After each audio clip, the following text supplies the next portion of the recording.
Greetings, gamers! Okay, so before The Division came out, there was a little bit of debate as to whether or not The Division should be compared to Destiny. Or whether or not even The Division is going to be a game that causes an impact on the Destiny fan base. Now, the reason why a lot of people are making these subscriptions is because these games are similar. I'm going to get into all this in a bit. I've played both games. Destiny I've definitely played enough of. The Division I've put in about 40 or 50 hours in the beta alone. So guys, we're going to talk about whether or not this is a fair, accurate assessment or whether or not Bungie should be worried. So stay tuned, guys. Enjoy.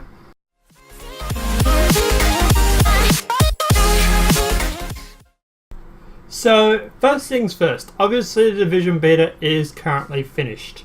The game itself does come out on March 8th. Now obviously the footage I've got here is from the beta, so me playing it.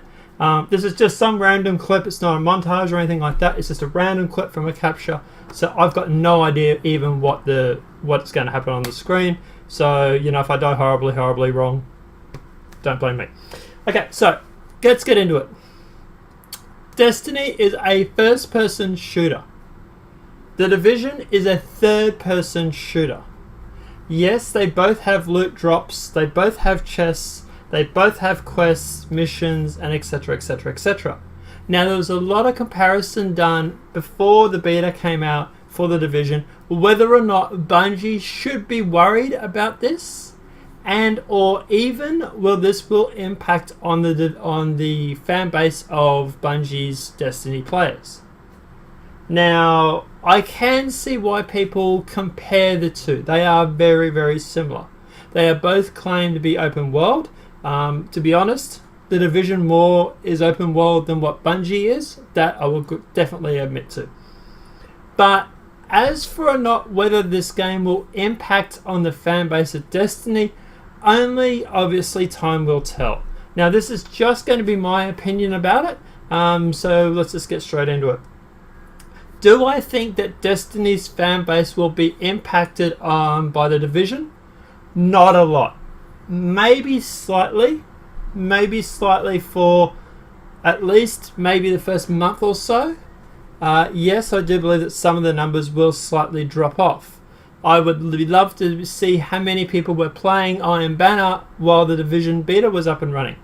Now, obviously, the beta is only a select few people who got it. There were a lot of issues regarding people who couldn't get codes, who codes got hacked and everything like that. Please see the other video detailing all that information.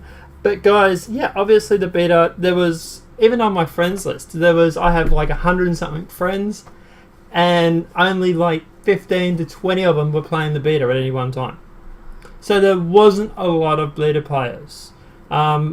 Considering, for example, how many people can go out and buy this game and play it when it first comes out. Whether or not it impacts on Bungie, obviously that's something that time will just tell.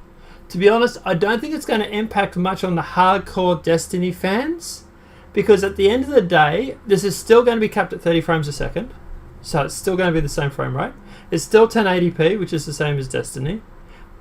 It is third-person shooter instead of first-person shooter, which obviously does make it a little bit different. But at the end of the day, also the fact is that the hardcore Destiny players have already spent, 2,000 hours or whatever raiding. There are no raids from what we can tell that will be in this game.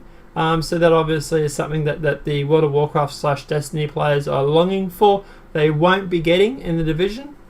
There is obviously missions and quests and stuff like that. Yes, there is obviously loot drops and stuff like that. Yes, obviously it is going to be a new game.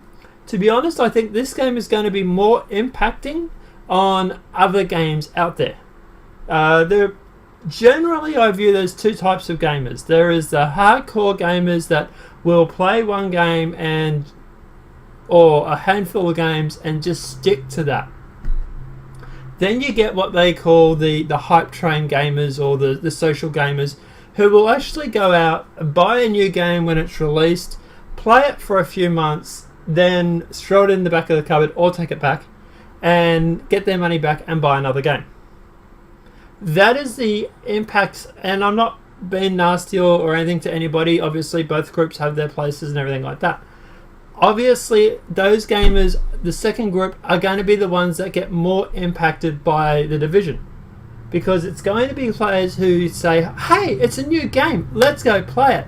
They're going to go and buy it, and then they'll probably take it back in 3 or 6 months if they get sick of it, or keep playing it, whatever they may want to do. Oh my god, I'm getting beaten to death by a bot.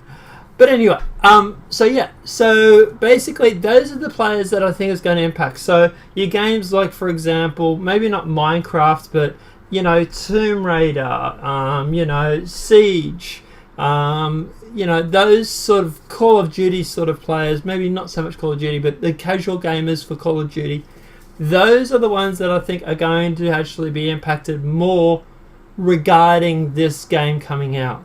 The hardcore Destiny fans, they want raids, and they don't have that in The Division. Now, obviously, if The Division had raids and stuff like that, like maybe Heist did with Grand Theft Auto 5, that maybe might deter some, but not a lot still. The Grand Theft Auto 5 has been out for ages, and we still have the hardcore Destiny base. That said, I do think that Bungie does need to put out something soon regarding the raids. The Taken King raid is really starting to get stale, even for me. Obviously, I'm still doing it because I want to get all 3 characters up to 320. But apart from that, guys, they really do need new content.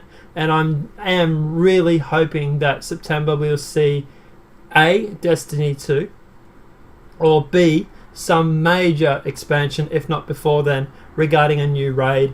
Even if they go through and put, for example, Vault of Glass and Crota, bump the skill level up on that, or put a new skill level on that, and then maybe make the guns that drop from the new skill level, are slightly higher, like what they're getting in Taken King. Maybe do something like that to sort of add a little bit more life into the old raids, because at the moment, they're pretty useless.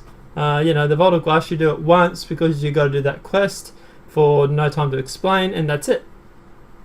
So I would like to see Destiny putting in some new content and stuff like that. As for The Division, no, I really don't think it's going to impact much on the hardcore gaming fan base for Destiny. Maybe for a couple of weeks or something like that. I know I definitely plan on playing it. The Division, that is. But I'll also still keep playing Destiny. So, obviously that's not going to turn me away from it. But at the end of the day, guys, let us know in the comment section below, what do you think?